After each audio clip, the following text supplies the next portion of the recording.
Sur Média, nous revenons sur ce projet d'envergure au Maroc. Le roi Mohamed VI a donc présidé le lancement de cette unité industrielle à Ben Slimane. Son nom, c'est Sensio Pharmatech, une unité d'avant-garde pour produire des vaccins, bien sûr des vaccins anti-Covid, mais pas que. L'objectif, c'est d'atteindre la souveraineté vaccinale au Maroc, d'en faire bénéficier les pays du continent africain. C'est un énorme projet porté par une volonté infaillible. Nous sommes avec Othman Benjeloun, bonjour. Bonjour. Nous sommes avec vous, bien sûr, pour en parler. Vous êtes le président directeur général de Bank of Africa. Vous participez à 100% à ce projet. Merci de répondre à nos questions.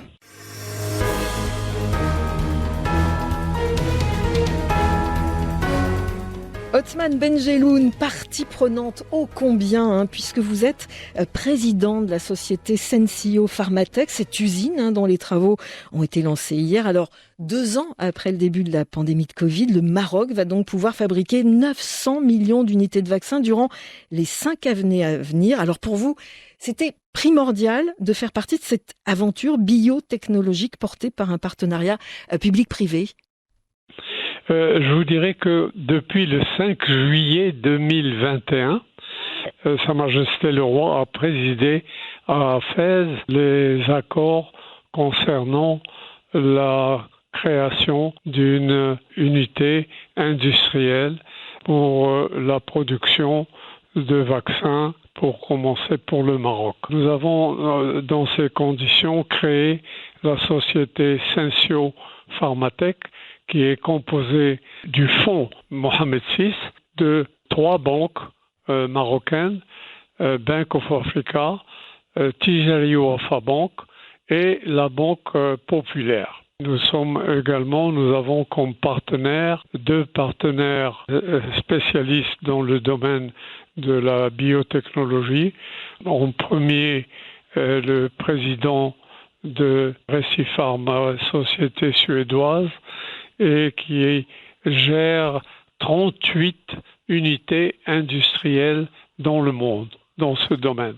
Un travail substantiel a été accompli depuis le lancement de ce projet, et donc nous avons créé une unité industrielle dans la région de Ben Slimane, telle que l'a souhaité Sa Majesté le Roi. L'objectif, c'est au bout d'1 an, c'est-à-dire à la fin de 2022, nous pouvons créer 120 millions d'unités de vaccins par an. Donc, ça demandera un budget initial d'environ 230 à 250 millions, ce qui permettra déjà d'assurer la souveraineté sanitaire du Maroc et également satisfaire une partie du continent africain. Alors, un premier investissement qui va doubler dans les années à venir jusqu'à 500 millions. Dans les 5 années à venir, on l'a annoncé hier, nous engagerons à mobiliser toutes les ressources nécessaires. L'investissement est estimé à 500 millions, mais il sera certainement de beaucoup plus que ça. Le souhait de Sa Majesté et le nôtre, c'est que ce projet soit un hub biotechnologique incontournable pour l'ensemble de l'Afrique. Les termes de Sa Majesté, pour l'ensemble de l'Afrique est ajouté, et le monde entier.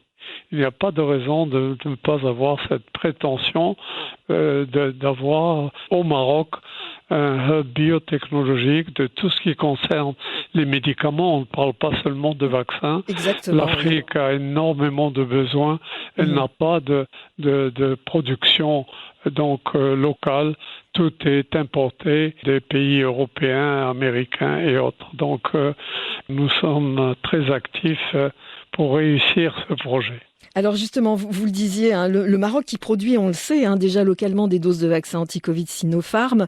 On est à 3 millions de doses par mois, 5 millions le mois prochain, ce sera 20 à la fin de l'année. Je sais, ça fait beaucoup de chiffres. Hein. Dans 3 ans, le Maroc sera en capacité de produire plus de 2 milliards de doses de vaccins. Vous avez parlé évidemment de l'Afrique, du continent. On sait que le Maroc, au niveau de sa riposte sanitaire, hein, de son plan de vaccination, faisait partie des bons élèves hein, du continent africain.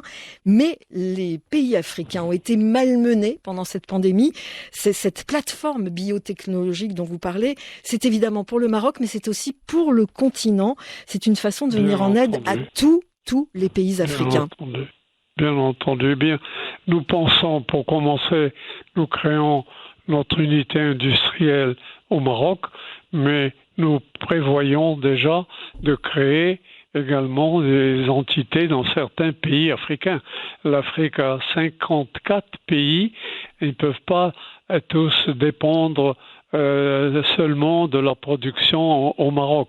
Donc il y aura dans 4 ou 5 pays africains d'ici là des unités industrielles que nous financerons nous-mêmes avec des partenaires africains probablement. Donc c'est un projet très prétentieux, mais l'Afrique, prétentieux. c'est notre, l'Afrique, c'est notre continent, mais lorsqu'on parle du Maroc, moi je le répète souvent, c'est un pays de 36 millions de consommateurs, n'est-ce pas?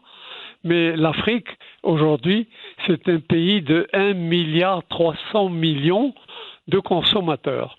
Et en 2050, l'Afrique, le continent africain, et que ce soit Afrique du Nord ou Afrique centrale ou du Sud, nous serons dans l'ordre de 2,5 milliards de consommateurs. Je ne dis pas d'habitants, consommateurs. Dès que le bébé est né, eh bien, c'est un consommateur de lait, de médicaments, d'habits, etc.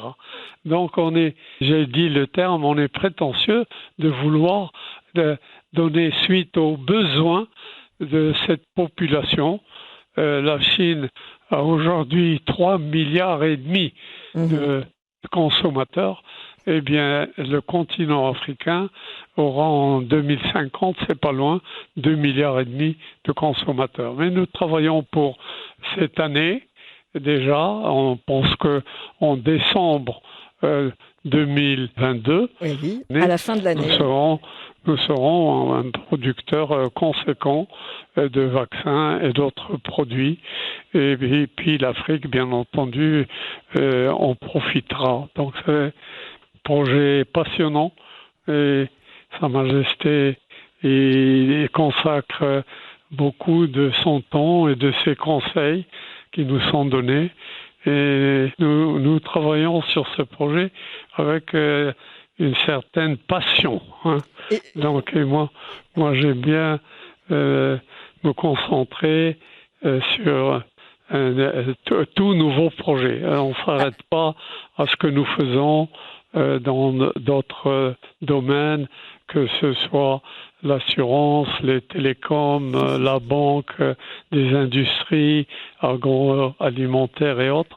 Mais là, c'est un domaine que nous n'avons jamais touché jusqu'au jour où le Covid a apparu et on a vécu la pandémie. Et puis, bien sûr, on a décidé de faire face à ce personnage qu'on appelle le Covid, et on ne va pas se laisser faire, et toute la population doit se protéger avec les vaccins et d'autres médicaments. Dernière question, Othman Benjeloun, vous êtes l'un des doyens, pourrais-je dire, un des banquiers du continent. Avec Sensio Pharmatech, vous le disiez tout à l'heure, votre groupe est dans beaucoup de secteurs. Là, c'est une nouveauté. Est-ce que c'est une nouvelle façon pour vous de vous renouveler encore et encore, d'aller toujours de l'avant? C'est un tournant aussi pour cette année 2022? Le mot nous renouveler, non. Nous sommes toujours avec un éternel renouvellement pour vous. Passionnant, et la vie est passionnante pour nous et tous ceux qui participent à nos projets, parce qu'on ne s'arrête jamais sur un projet et on développe beaucoup de projets dans l'intérêt de notre pays, que ce soit des projets industriels ou aujourd'hui des projets médicinaux que nous n'avons jamais touché jusqu'à présent. Et c'est vraiment en dehors des industries comme l'industrie automobile, pour lequel nous avons beaucoup travaillé depuis l'indépendance, en créant des usines de construction de camions, de voitures, d'autocars. Mais je ne veux pas dire que c'est dépassé, ça continue, mais il faut avoir le courage d'entamer de nouveaux projets. Je ne vais pas vous parler de de projets dans l'espace, mais on bientôt, y arrivera. On y arrivera. Bientôt, on en parlera. C'est en cours. Et vous avez déjà vu certainement la tour Mohamed VI à Rabat. C'est son architecture. C'est une fusée interplanétaire. Quand elle sera terminée, tout le monde la considérera comme fusée, on l'appellera fusée plutôt qu'une tour. Donc, dans le groupe, on voit loin, on est courageux, et c'est le caractère des Marocains. Donc, en Afrique du Nord, et puis de tous nos partenaires africains, ils sont aussi je dirais comme nous, courageux et comme j'ai dit tout à l'heure, prétentieux de créer n'importe quel projet tel que le font les Américains. On construira des avions au Maroc, comme on construit des voitures qui sont exportées dans le monde entier. Donc il y a beaucoup à dire. La prochaine fois, on bavardera davantage. Merci beaucoup, Othman Benjelloun, d'avoir été notre invité. Voilà, je le disais, énorme projet porté par une volonté infaillible. Vous venez de nous le montrer à l'instant dans cet entretien.